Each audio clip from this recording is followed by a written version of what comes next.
Posredstvom sajta Poreske uprave pristupa se portalu za elektronsko podnošenje poreskih prijava e-porezi, klikom na dugme Podnesi prijavu.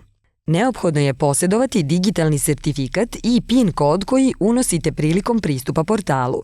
Zatim sledi odabir poreskog obveznika i odabir poreske prijave koju podnosite. Prijava o obračunatim doprinosima za obavezno socijalno osiguranje za osnivače, odnosno članove privrednog društva, podnosi se na obrascu PPODO. Ponuđena su dva načina unosa podataka – XML unosom sa unapred pripremljenom XML datotekom ili tekstualnim unosom.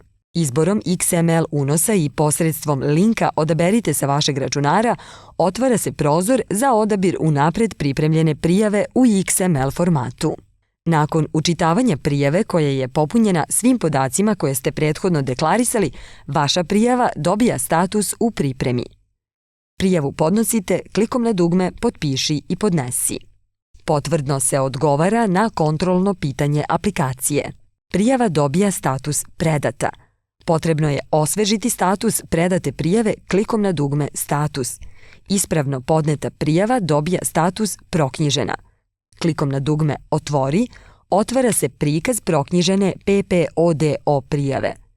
Klikom na dugme Podaci za nalog za plaćanje, otvara se stranica sa podacima za plaćanje za konkretnu prijavu.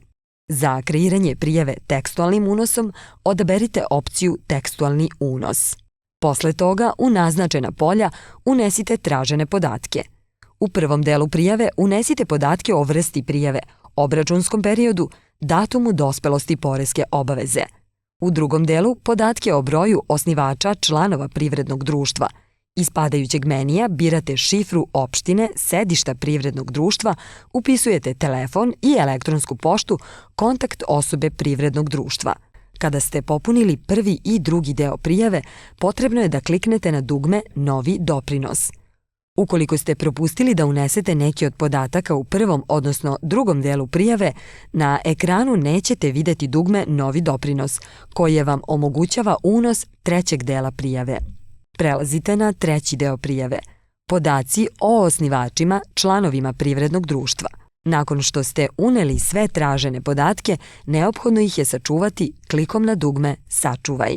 Ako je potrebno, postoji i mogućnost naknadnog uvida u podatke klikom na ikonu strelica, izmena podataka klikom na ikonu olovka ili brisanje podataka klikom na ikonu X.